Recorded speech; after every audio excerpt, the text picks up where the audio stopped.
ভূমিকম্প শুরু হলে প্রথম কাজ হল শান্ত থাকা। আতঙ্কিত হলে ভুল সিদ্ধান্ত নেওয়ার সম্ভাবনা বেড়ে যায়। কম্পন অনুভব করলে মজবুত টেবিল বা ডেস্কের নিচে আশ্রয় নিন এবং টেবিলের পা শক্তভাবে ধরে রাখুন। জানালা, কাচের দরজা বা ভারী জিনিসের কাছ থেকে দ্রুত সরে যান, কারণ এগুলো ভেঙে পড়ে গুরুতর আঘাতের কারণ হতে পারে। মাথা ও ঘাড়কে হাত দিয়ে সুরক্ষিত রাখুন, কারণ ভূমিকম্পে সবচেয়ে বেশি আঘাত আসে ওপর থেকে পড়ে যাওয়া জিনিসের কারণে। ভূমিকম্পের সময় কখনোই লিফট ব্যবহার করবেন না, প্রয়োজনে সিঁড়ি ব্যবহার করুন।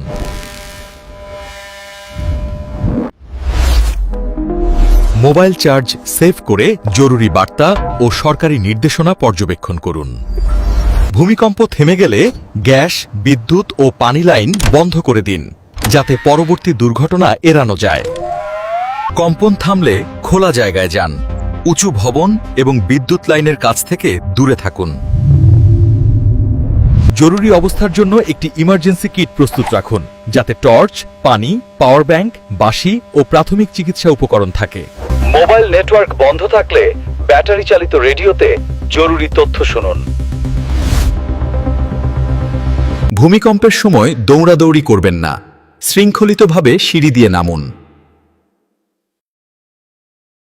বাড়ি ও অফিসে ভারী আলমারি বা তাকগুলো দেওয়ালে শক্ত করে আটকান, যাতে ভূমিকম্পে পড়ে না যায়। গাড়িতে থাকলে রাস্তায় থামুন এবং গাড়ির ভেতরে থাকুন। বাইরে পড়তে পারে এমন বস্তু থেকে দূরে থাকুন। ভূমিকম্পের পর ভাঙা বৈদ্যুতিক খুঁটি কিংবা ছেঁড়া তারের কাছ থেকে দূরে থাকুন। আঘাত পেলে প্রাথমিক চিকিৎসা নিন এবং গুরুতর হলে দ্রুত নিকটস্থ মেডিকেলে যোগাযোগ করুন। ভবনে বড় ফাটল দেখলে ভেতরে প্রবেশ করবেন না। বিশেষজ্ঞদের পরীক্ষা না হওয়া পর্যন্ত অপেক্ষা করুন। পরিবারের সকলের জরুরি যোগাযোগ নম্বর একটি তালিকায় রেখে দিন, যাতে সংকটে দ্রুত যোগাযোগ করা যায়। ভূমিকম্পে আতঙ্কিত হলে গভীর শ্বাস নিন। মানসিক স্থিরতা আপনাকে সঠিক সিদ্ধান্ত নেওয়ার সাহায্য করবে। ভূমিকম্পের পর নিরাপদে সরে যাওয়ার পথ আগে থেকেই জেনে রাখুন, যাতে আপৎকালীন অবস্থায় দ্রুত সরে যেতে পারেন।